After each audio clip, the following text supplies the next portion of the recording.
E aí, galera, sejam muito bem-vindos ao canal Matemática Sem Drama. Eu sou o professor Diego Souza.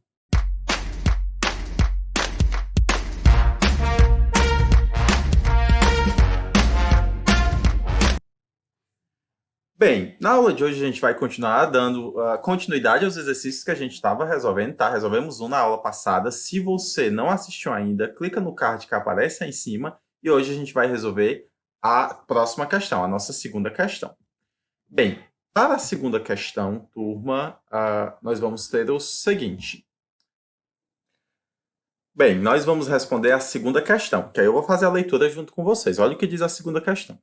Com palitos iguais, constrói-se uma sucessão de figuras planas, conforme sugerem os desenhos abaixo. E ele dá aqui várias figuras de triângulos, certo? O número de triângulos congruentes ao da figura 1, ou seja, o número de triângulos iguais ao da figura 1, a essa primeira figura aqui, ó, existentes em uma figura formada com 135 palitos é. Galera, vamos identificar aqui muita coisa. A primeira coisa que eu quero que você observe é: existe uma sequência de figuras. Se existe uma sequência, eu já quero que no início isso já lhe remeta. Pode ser uma progressão aritmética, pode ser uma progressão geométrica. Vamos aqui, ó, focar agora na quantidade de palitos que eu usei. Nessa primeira figura eu usei 3 palitos, nessa 5 e nessa 7. Então, obviamente, ó, sim, aí continua aqui, né? Até chegar à quantidade de 135 palitos, tá? Segunda questão, na minha última figura. Observe que essa sequência é uma progressão aritmética. Por quê? Porque ela está indo sempre, ó, de 2 em 2. Então, como eu tenho sempre somando a constante, né, a gente tem uma PA. Muito bem, já identificamos. Agora, o que é que eu quero que você faça? Ó, olha como é que eu vou relacionar. Ele quer saber o número de triângulos dessa figura, dessa última figura aqui, que possui 135 palitos. Para me saber o número de triângulos, olha se vocês concordam comigo, ó. A figura 1, posicionada a primeira figura, possui quantos triângulos? Só um, ó. Observe. A figura 2 possui quantos triângulos? Um, 2.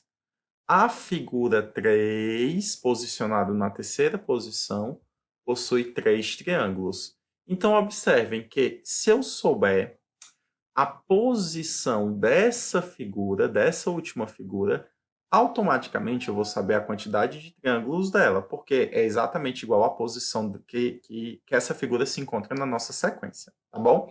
Então, qual que é o objetivo? É descobrir um termo, a posição de um termo numa sequência, numa progressão aritmética. Se ele pergunta qualquer termo da sequência, ou a posição do termo, ou a razão, no geral a gente pode utilizar a fórmula do termo geral. Professor, e aqui não dá para resolver sem fórmula, não? Particularmente eu não gosto, eu acho que com fórmula fica mais claro, tá bom? Até daria, mas é mais difícil. Olha como é que você vai fazer. Ó. Então, inicialmente, a sua solução, você vai colocar primeiro a sua fórmula. A gente sabe que o AN é o A1 mais N menos 1 vezes a razão. Depois eu vou me perguntar, quem é que ele quer desses termos? Ó, ele quer o N. Por quê? Porque o N é o número de termos da minha sequência. Se eu souber, eu sei a quantidade de triângulos. Tá. Quem é o AN, galera? O AN é o último termo da sua sequência. Eu posso substituir ele todo pelo último termo. O último é 135. Então fica 135 igual. A1 é o primeiro termo, então igual a 3, mais esse n, eu não sei quanto que é, então ele permanece. Menos 1 vezes a razão. Observem, de um termo para o outro eu estou sempre somando 2, então a minha razão é 2. Nesse caso aqui a gente tem uma equação do primeiro grau e aí eu quero descobrir o valor de uma incógnita. É só isolar essa letra. Antes disso eu vou fazer a distributiva aqui, ó. N vezes 2 e 2 vezes menos 1. Então fica 135 igual a 3, 2 vezes n2n, 2 vezes menos 1, menos 2. 3 menos 2, isso dá 1, 1 positivo, certo? Quando passa para o outro lado, ele vai negativo. Ou seja, 135 menos esse 1 dá 134. O que ficou do outro lado foi só o 2n. Como o 2 está multiplicando, jogando para o outro lado, ele vai dividindo. 134 dividido por 2, 67. Ou seja, a posição da figura que possui 135 palitos é a figura de posição 67. Só que como a posição coincide com o número de triângulos, eu vou ter 67 triângulos. Resposta, portanto, item E. Galera, vou encerrar mais essa questão de progressão aritmética, tá bom? Para continuar, você deve clicar aí na videoaula que aparece ao lado, que aí vai ser a terceira questão desse assunto. Peço que, se você gostou desse vídeo, curte, compartilha, se inscreve no canal, clica no sininho de notificações para você receber sempre que eu estiver postando uma aula nova, tá? E óbvio, não deixa de seguir a gente no Facebook e no Instagram. Valeu, pessoal. Fui.